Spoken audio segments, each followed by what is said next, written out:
Okay, so now we're going to move on into another discussion. Last time we talked about the idea that we can turn our concept of a mind into a sort of a schematic of what kinds of information need to be processed at what point and what inputs need to go to what outputs. What kinds of information does my face recognizer need to do its job? So that's the idea of architectures and different layouts for it. So information process layouts, and we talked about three different layers, right? Or not layers, I guess, but levels of complexity. And again, these are points along a continuum, not necessarily the only kind, but they are there are simple reflex agents, right? They get input and just spit out actions. Goal-based agents are actually able to make decisions based on knowledge, and learning agents are able to update their knowledge based on their feedback from their behavior in the world. We also discussed modularity, the idea that the mind is probably using different little sub modules, sub processes that are kind of piecewise, right? Undeniable processing chunks that just do their job and then give the information to something else. The idea that so there were two different theories we kind of explored, less so the horizontal, but the horizontal modules, horizontal faculties, is that there's just these general abilities we have, like perception and attention and memory and stuff, and they do different jobs, but they sort of work freely and in parallel.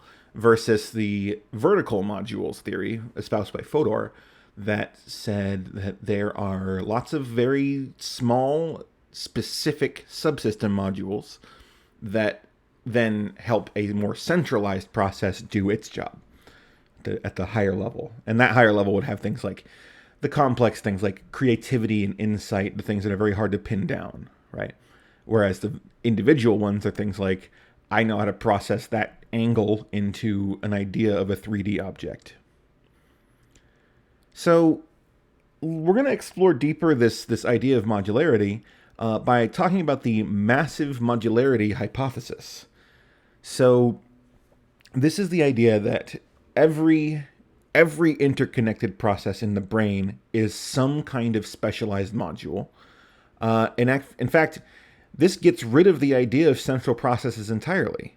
Now, that can be a little disconcerting, thinking about, well, then where does my consciousness live? Where is creativity? But the idea is that everything in the mind is made up of these very specific, specialized process modules that help to solve specific problems. And there can be a huge number of them. That's why it's a massive modularity. There is a great number of very small things, on the same order of, we can accept that the brain is made up entirely of neurons, and we know that those are very simple individually.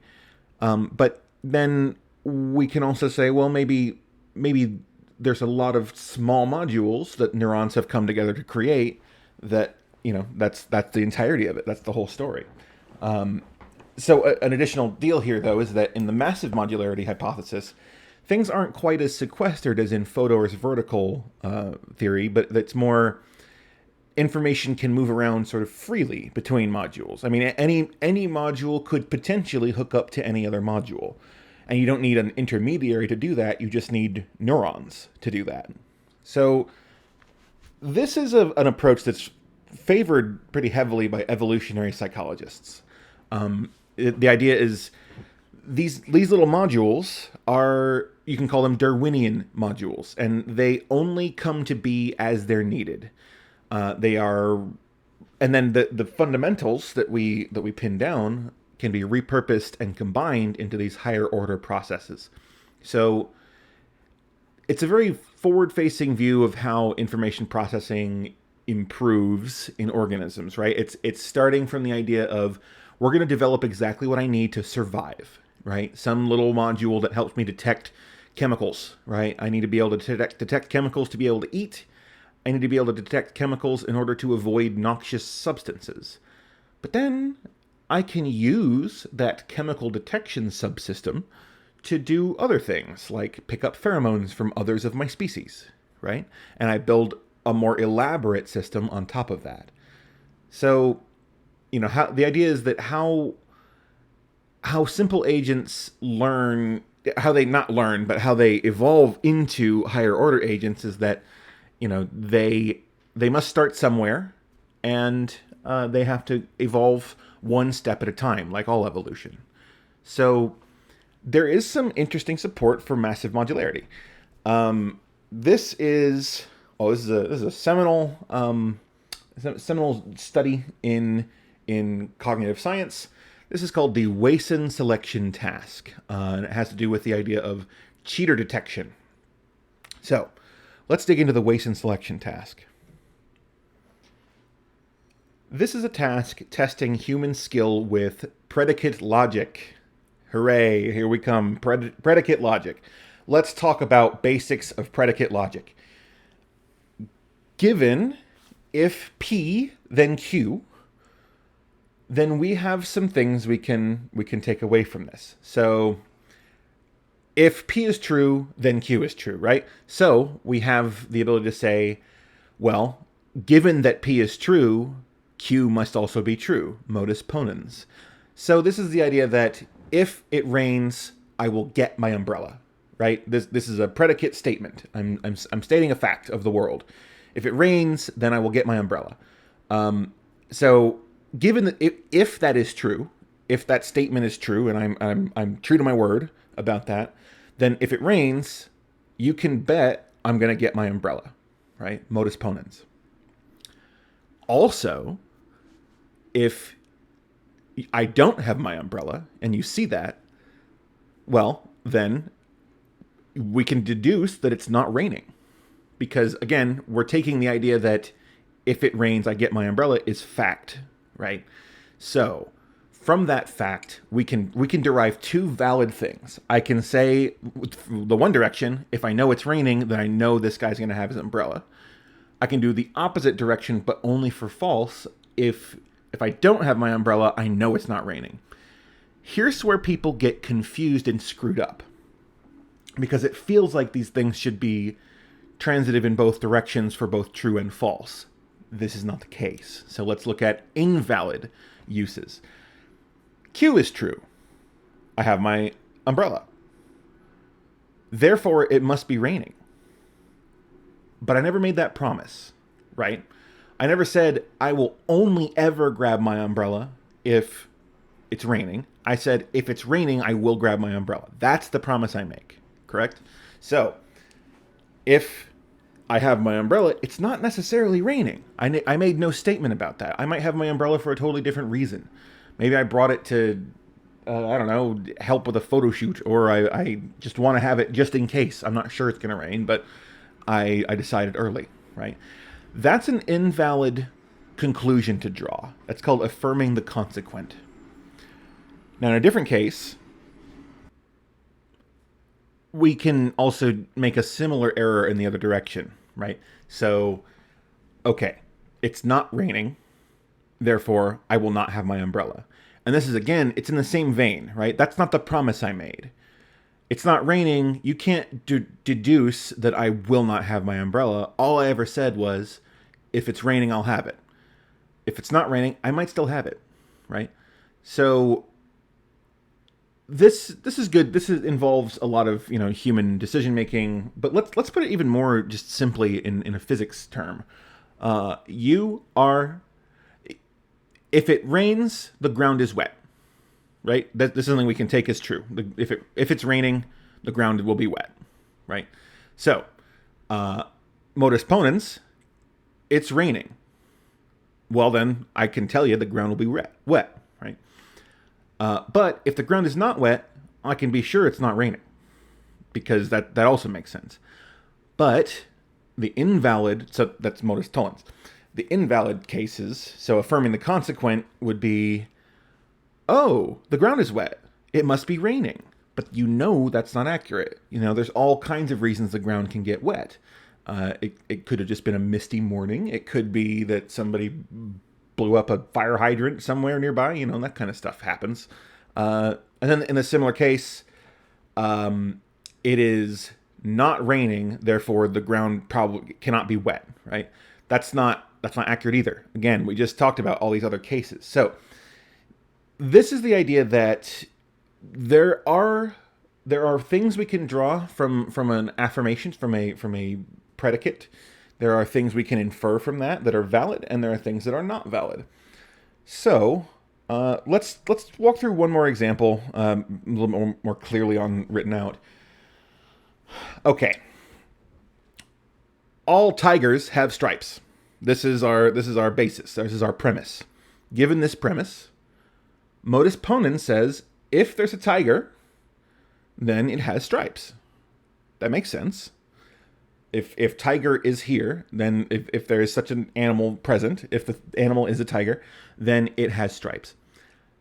Modus tollens is if it doesn't have stripes, if the animal in front of me does not have stripes, then it's certainly not a tiger, because we know tigers have stripes. But we might need to affirm, if we might try to do these other consequences, which is, oh, this thing has stripes, it must be a tiger. That's not what we promised, right? That's not what our biology or the zoo books didn't tell us that one. Because there are other things that have stripes, right? A candy cane is not a tiger. Denying the antecedent is similar. If it's not a tiger, well, then it can't have stripes. Well, then why does the candy cane have stripes, right? So this, I hope, lays out the idea that there are... Logic can be tricky to get into, but it's really important, and it's this reasoning process we have access to and we use every day. And there's more abstract forms and there's more concrete forms. You know, back when I described the abstract, that's one way, but then there's the more situated way where it kind of fits together better, right? And then our confusing candy cane example. So let's get into the weight and selection task as proper. So here is the weight and selection task. We're trying to evaluate whether or not a predicate is accurate, right? So the premise given is if a card has a vowel on one side, then it has an even number on the other side. So if vowel, then even. Which cards do I need to turn over at minimum to evaluate this?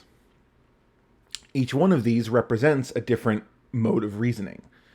So there's a pretty straightforward one and a pretty not straightforward one, and we'll get to them. Pause for a sec and think about this one. Which two do we need? Do we need to evaluate this, right? Because what we're trying to say is this a valid statement or not? And if we use the wrong method, we might try to use an invalid mode of reasoning to evaluate this. Again, this is supposed to be fairly abstract right now.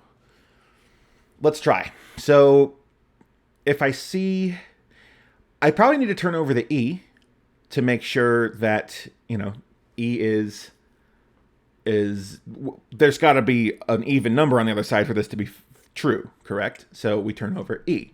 All right, cool.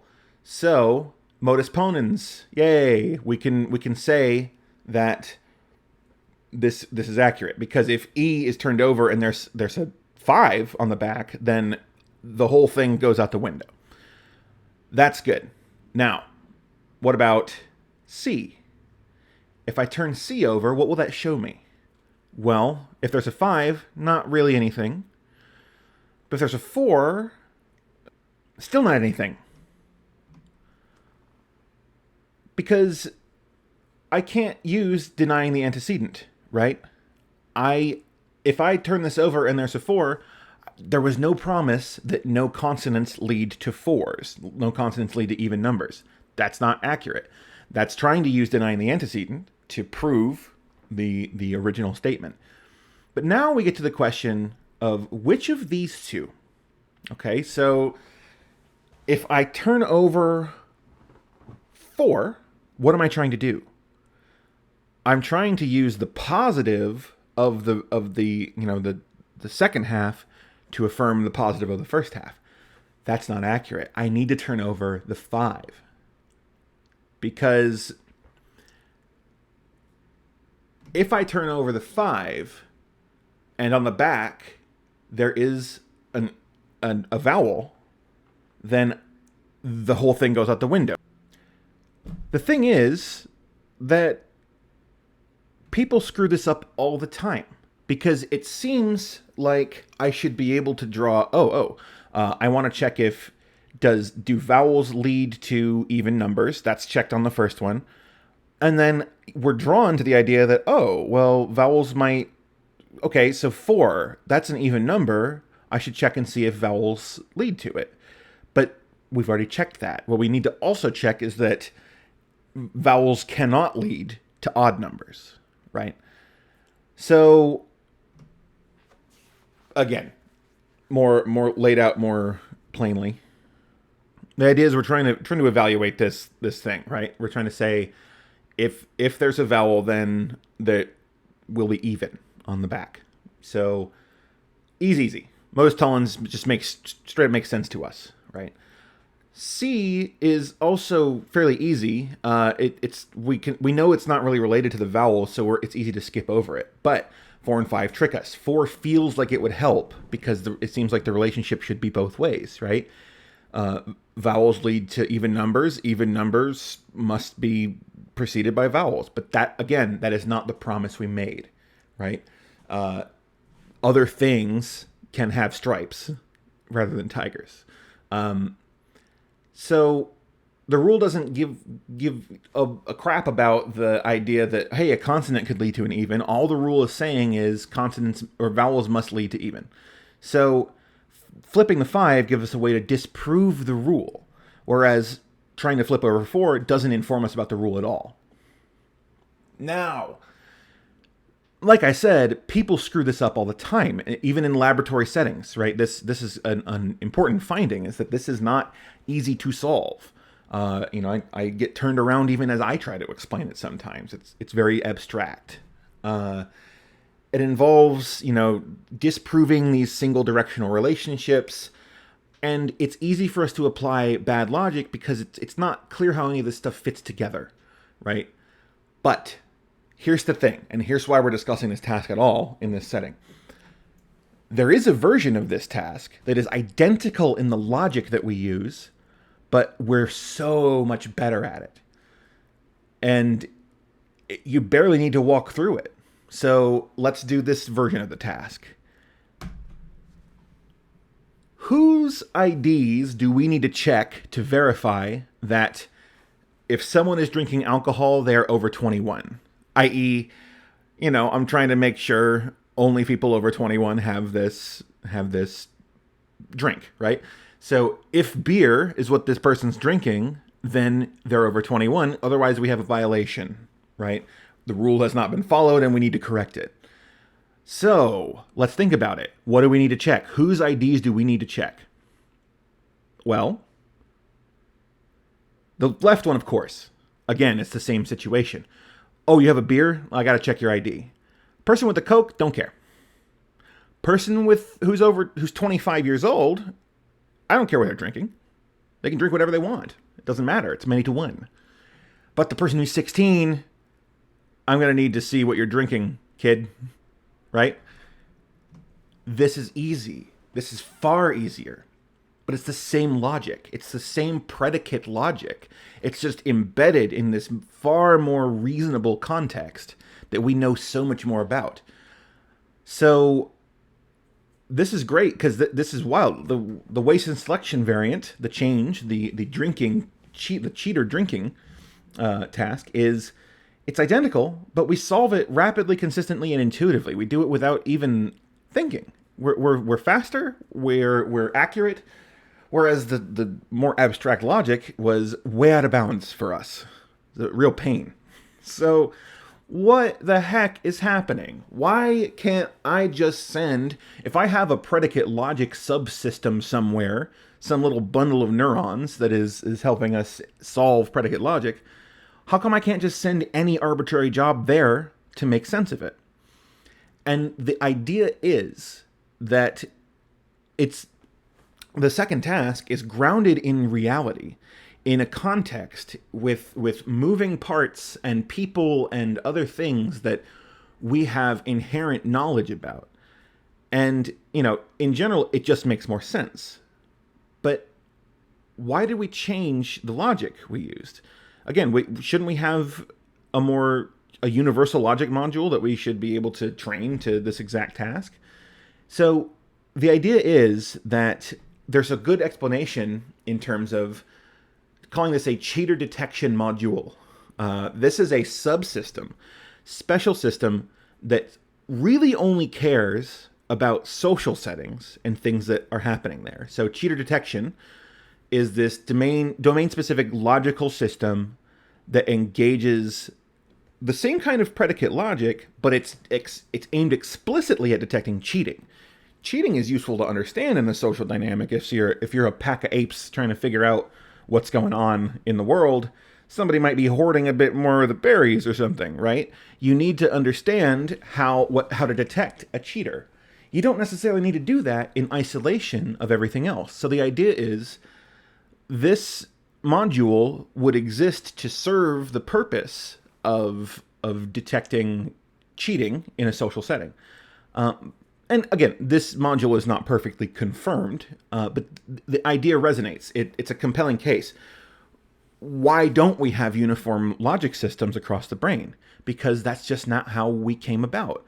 We had a subsystem that was custom trained to help us do this one task, but again, it's sort of isolated. It is encapsulated. It is one subunit that we can't really break out into different subpieces because we never had a reason for complex abstract logic coming up, right?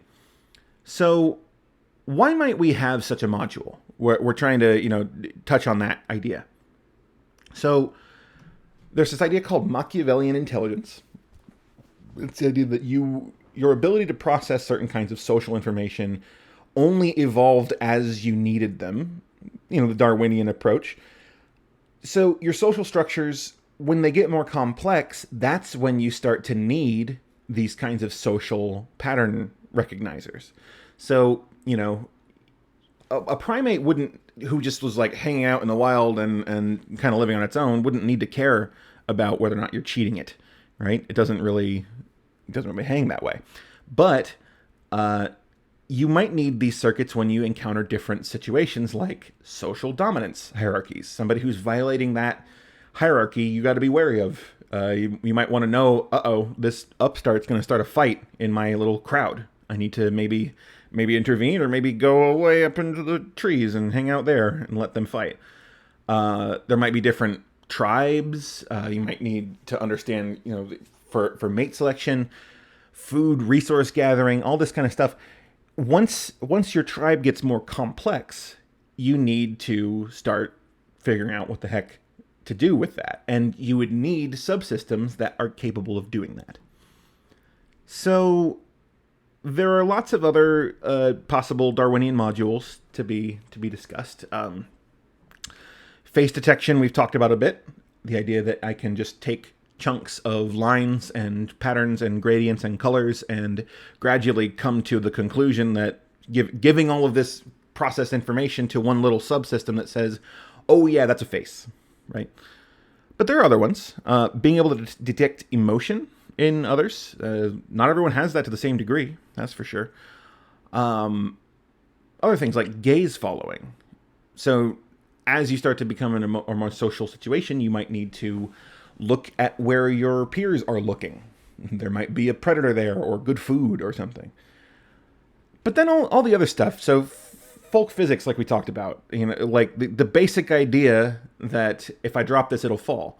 You didn't always need that, but maybe at a certain point you start to throw things a lot for the way you get your food, and you need to know this, right? So all of these are different little subunits of cognitive processing that you need to have at different stages of your development. The final one, folk biology, just eating the thing, stomach goes sour. That's a good one too.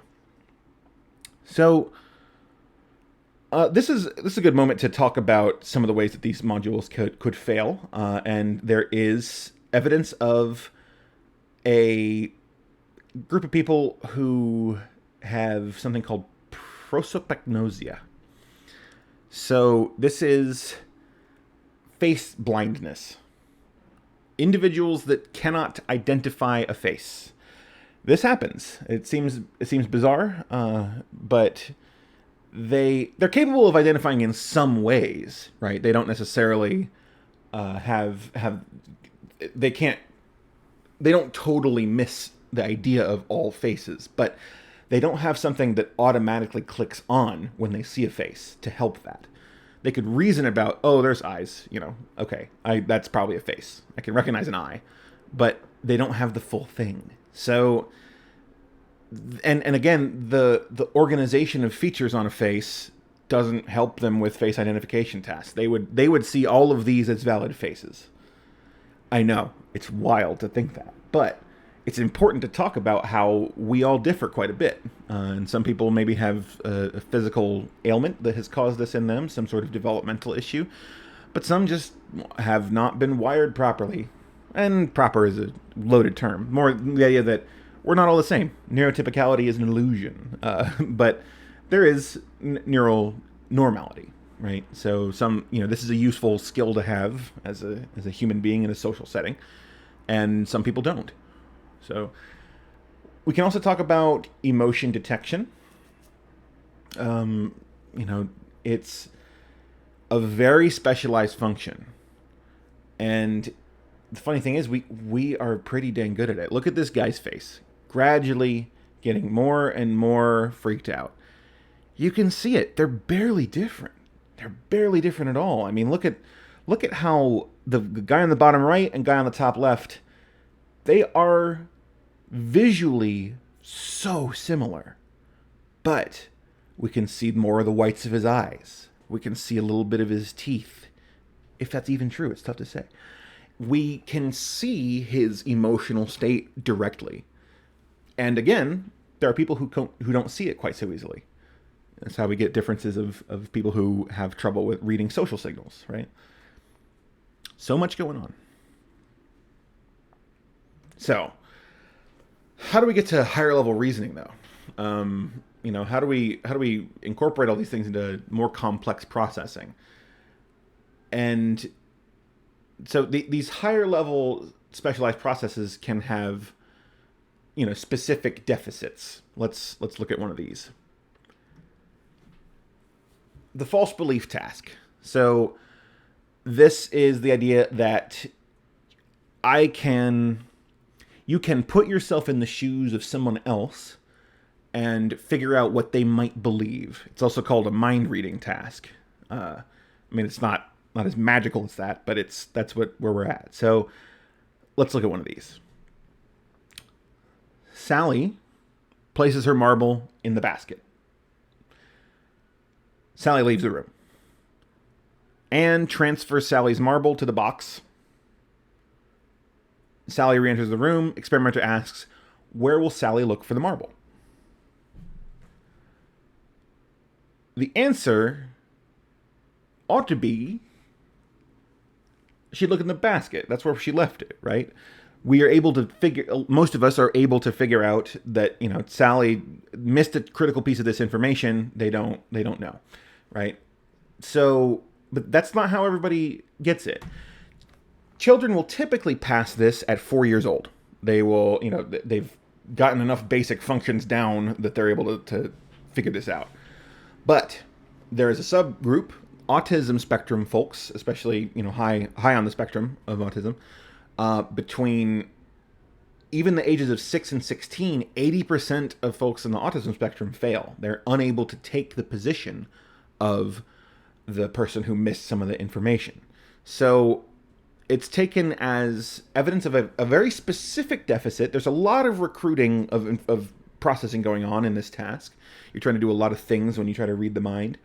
But it's showing that there's this very specific deficit in the ability to simulate that person's point of view that could have huge effects on the way you interface with the world. So, it's not clear that autism spectrum disorders are limited to these sorts of impairments, but these tend to feature in them, right? That there may be other things going on, but these are sort of a strong feature in autism spectrum disorders. So let's recap. Massive modularity, this idea that there's good evidence that there's a big variety of very specific and very complicated processing in the brain. And we can use those things have evolved over time. You know, they have come from the basic needs that we have to survive, but now we have them available for other, more a different subsystem might take their output and use it some other way. So the cheater detection module is an example of one that may exist, that shows us how one of those subsystems kicks into gear and helps us solve things that seem like they should be the same but are quite different because of our cheater detection abilities. And then certain impairments show how these super specialized subsystems might fail in these sort of unique ways and cause larger scale issues. And again, this is an evolutionary psych approach. We just essentially we use whatever we have available, and we only evolve what helps us survive. So this is a powerful approach. The idea of the mind coming from small bits of sub minds. Okay, that's it for now. We will have some more discussion of mental architecture with exploring one specific example, and then that should be it. So, all right, I hope you're doing well. Take care.